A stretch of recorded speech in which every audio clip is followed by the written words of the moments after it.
Hello everyone. So this is going to be the fifth and final video of the New Warriors series. So this video will simply be my thoughts on doing the project and what my thought process was behind the revisions and whatnot, and what was fun and what was not so fun. So I actually really enjoyed doing this, though I did find the last three characters, B negative and then Snowflake and Safespace, in some ways to be the hardest ones to work with. For me, coming up with the backgrounds for the first two, Trailblazer and Screen Time, was fairly easy. Came to me fairly quickly.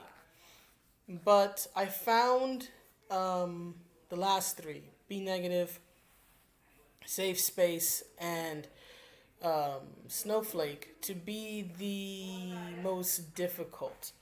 With B negative, it was difficult because I struggled a lot with creating a convincing backstory. I was really focused on making sure that Michael Morbius' role in the story made sense and was true to his character. So that was the hardest part.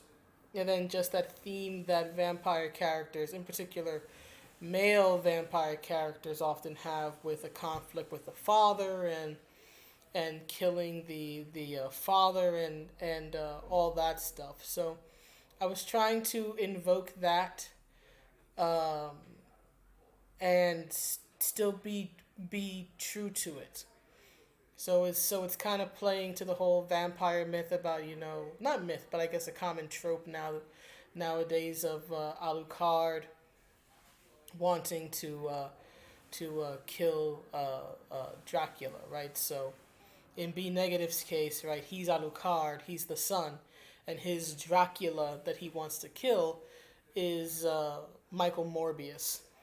So that was the struggle there, to make Morbius true to character and make his actions and his role in the story make sense. So his backstory, I think, was the toughest.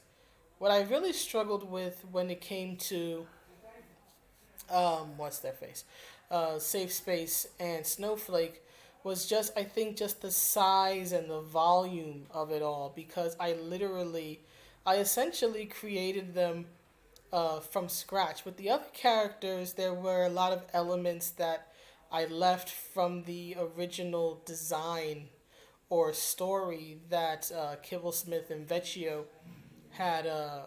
What's the word I'm looking for?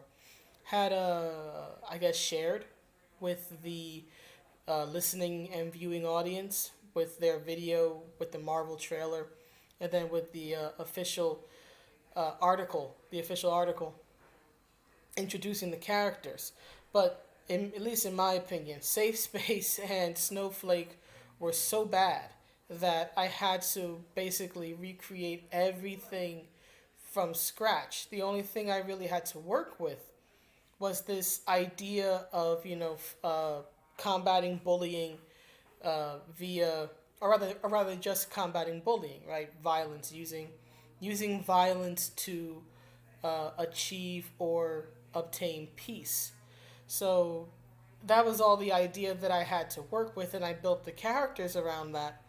And so I had to recreate everything: their relationship, what they looked like, what their inspirations were, what sort of themes that they represent, and how they're different, and all this other stuff. So they were the three that were most difficult for me, but I also think that they were the most fun.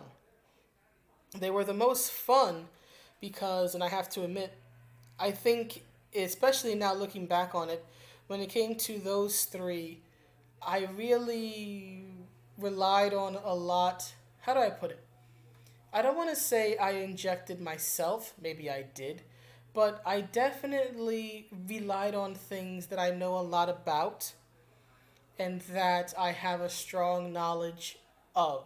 Like with B negative, he's just a giant ode to 70s 80s punk. I'm more of a classic rock girl, but I do have a very strong appreciation for classic punk. And when I looked at his design, I thought punk. He's oozing with this punk energy.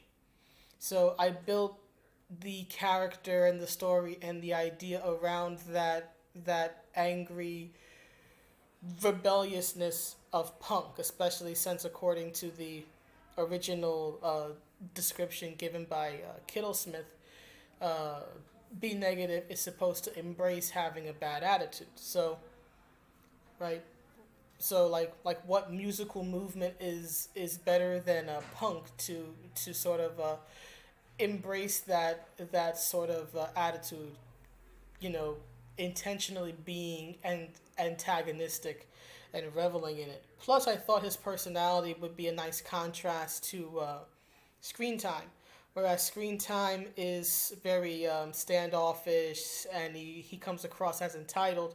He's actually really bothered by it. It's a case of he doesn't know how to make friends, but he really wants to. A similar issue that Peacekeeper, as I called him, the former Safespace, struggles with. Wanting to make friends, but being standoffish or scary in a way and not knowing how. Whereas B negative wants to get people mad and wants them to be upset. Hence why, as I mentioned in the video about him and Quentin Quire would definitely be very good mates, as the English would say, because they have that similar, in your face punk attitude. So there's that. So with him, it was an ode to a certain music genre, and then I think as is obvious with the video for Snowflake and Safespace, uh, that was in many ways an ode to sport, and also I think looking on it, a sort of duality, at least in me, when it comes to violence. As you no doubt noticed in the video, I used athletes as the inspiration for nearly everything about the characters, from their names to their looks to their fighting styles and everything. I definitely leaned on my love of combat sports and my love of basketball. But I think they're also in exploration of the duality in my own, I guess, views in when it comes to violence, right?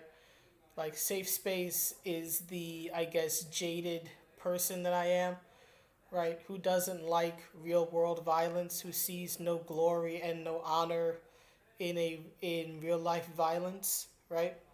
Who sees it as a necessary evil in the world that exists, and that can at times, when applied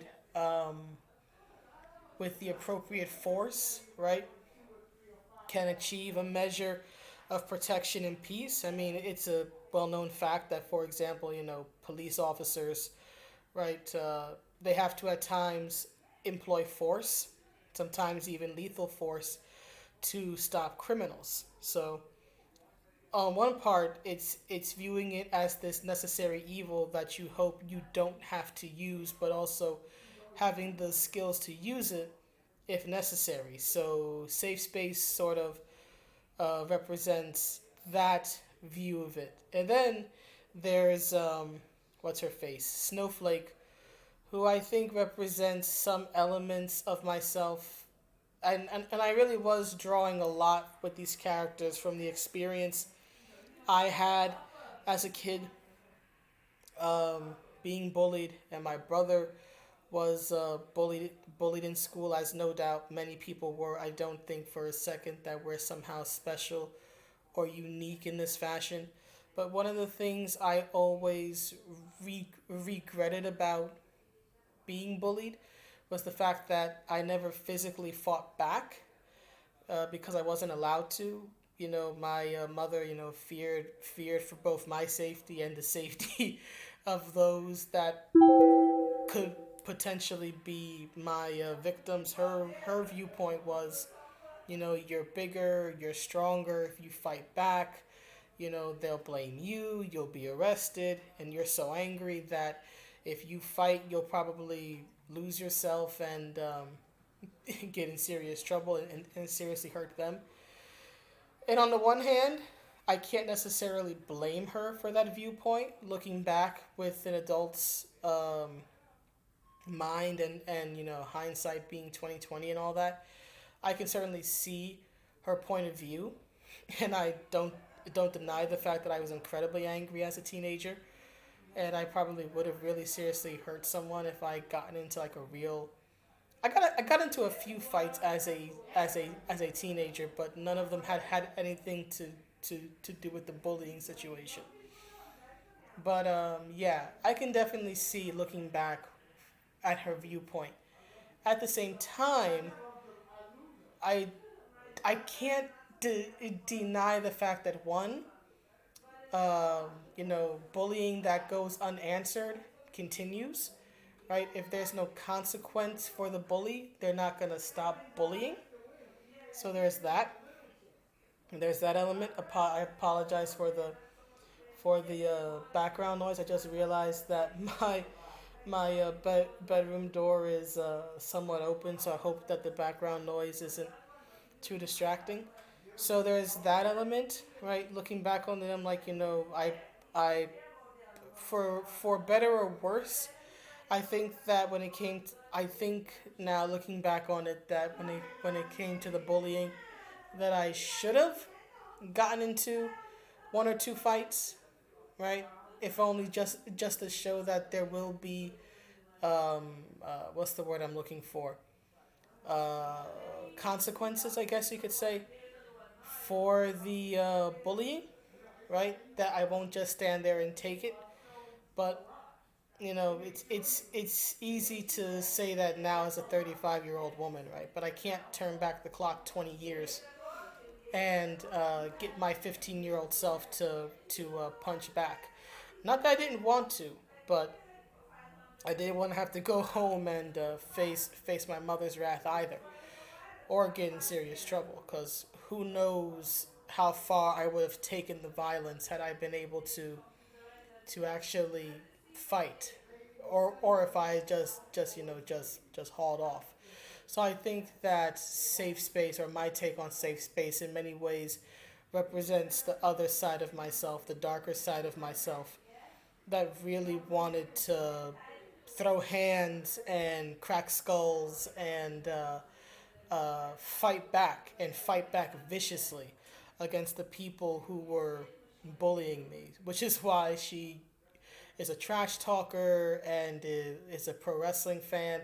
You know, I learned how to trash talk playing sports. I'm a huge pro wrestling fan, so she sort of represents this sort of dark reflection of myself, somewhat as a teenager. What I wish I could have done as a teen. So safe space is sort of closer to my adult, very dim view of violence, whereas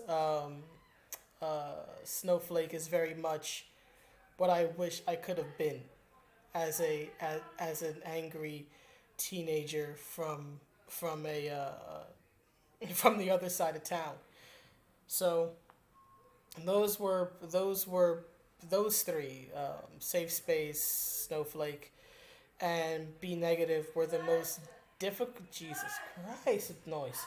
Sorry, but they were the most difficult, and they were the most, I think, fun to work on. The other two, um, they weren't too hard, and I like what I did with them. But I don't know. Maybe it's just lacking a personal touch. I don't know. They were fun, but the last three were more fun.